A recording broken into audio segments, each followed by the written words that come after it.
ibadah Abi Raja Wali. Sekarang kita mau masuk dalam doa, kita angkat tangan, kita tutup mata. Terima kasih Tuhan Yesus, hari ini Tuhan kami mau sama-sama Tuhan beribadah ya Tuhan, walaupun melewati online ini ya Tuhan, tapi kami percaya Engkau terus pimpin ya Tuhan, bimbing kami ya Tuhan, masuk dalam puji-pujian-Mu ya Tuhan. Kami siap untuk memuji-Mu hanya di dalam nama Tuhan Yesus. Haleluya, amin. Adik-adik, kita mau sama-sama mengangkat pujian Hatiku Penuh Nyanyian.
Adik-adik, sekarang kita akan masuk dalam firman Tuhan.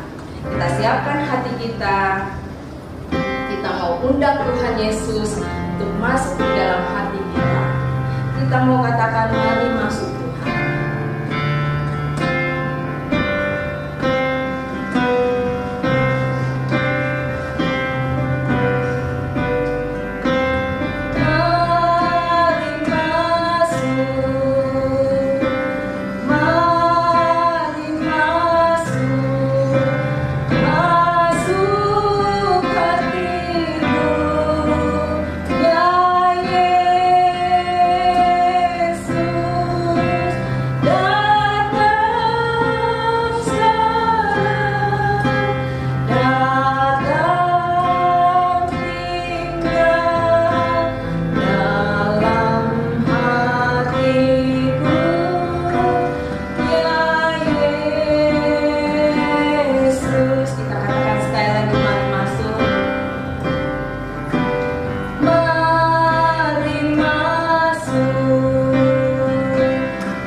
Dan sekarang kami siap Tuhan untuk mendengarkan firman-Mu.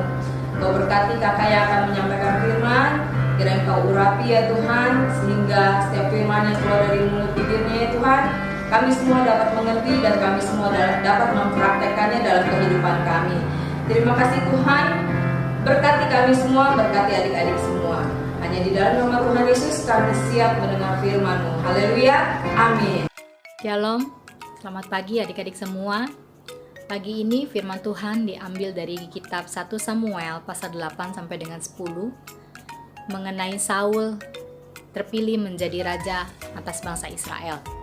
Saul adalah raja pertama yang dimiliki oleh bangsa Israel. Waktu itu adalah zamannya Nabi Samuel, di mana Samuel sudah menjadi tua dan dia memiliki 2 orang anak, yaitu Yoel dan Abia. Namun 2 anaknya ini tidak hidup seperti ayahnya yang sungguh-sungguh mencari kehendak Tuhan. Namun mereka mencari keuntungan dan juga memutarbalikkan keadaan, sehingga bangsa Israel tidak puas dengan keberadaan mereka menjadi hakim atas bangsa Israel. Dan para tua-tua bangsa Israel ini menghadap kepada Samuel untuk meminta Samuel memilih seorang raja atas mereka.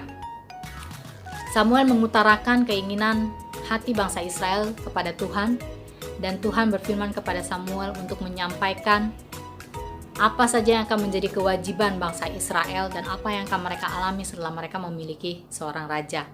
Namun mereka tetap tidak mendengarkan peringatan Samuel dan tetap berkeras bahwa mereka ingin mempunyai seorang raja untuk memimpin mereka dalam berperang dan juga menghakimi mereka seperti bangsa-bangsa lain. Dan kembali Samuel mengutarakan apa yang dia dengar dari bangsa Israel ini kepada Tuhan. Dan Tuhan berfirman kepada Samuel untuk mendengarkan apa yang mereka inginkan dan mengurapi seorang raja bagi bangsa Israel. Nah, dari suatu suku Benyamin, ada seorang bapak yang bernama Bapak Kis. Pada suatu hari Bapak Kis ini kehilangan keledainya, 3 ekor keledainya, dan dia mempunyai seorang anak bernama Saul. Saul ini adalah seorang yang elok, yang ganteng rupanya, dan dia lebih tinggi dari bangsa Israel pada umumnya. Dia menyuruh Saul untuk mencari keledai-keledainya. Dan dia teringat akan seorang abdi Allah yang tidak lain adalah Samuel, dan dia berniat untuk bertemu dengan Samuel untuk mencari keberadaan keledai-keledainya. Sebelum mereka bertemu, Samuel sudah diberitahukan oleh Tuhan bahwa dia akan bertemu dengan Saul dan dia harus mengurapi Saul untuk menjadi raja atas bangsa Israel. Singkat cerita, mereka bertemu dan Samuel mengundang Saul untuk datang di perjamuan makan. Mereka makan dan berbincang-bincang. Setelah selesai mereka makan, Samuel meminta kepada Saul untuk memberitahu kepada bujangnya untuk pulang lebih dulu, berangkat jalan lebih dahulu. Namun Samuel tetap tinggal bersama dengan Saul.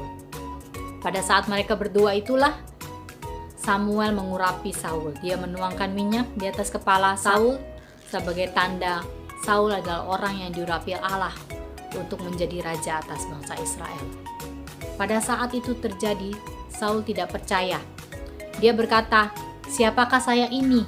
Saya adalah dari suku Benyamin, suku yang terkecil di antara bangsa Israel. Bagaimana mungkin saya bisa menjadi raja?"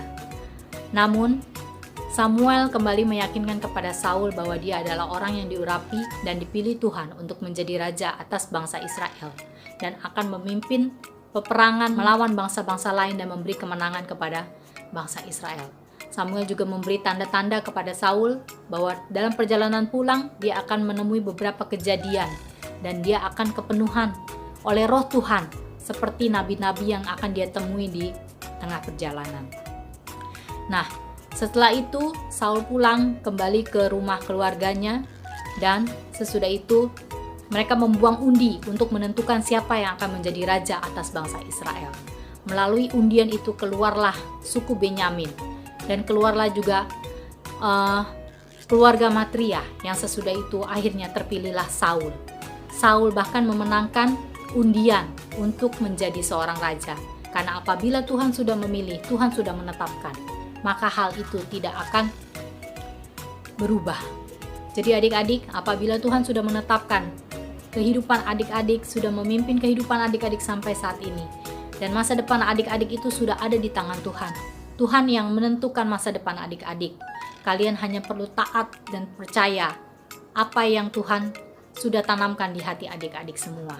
Kita akan baca ayat hafalannya kali ini di Yohanes 15 ayat 16.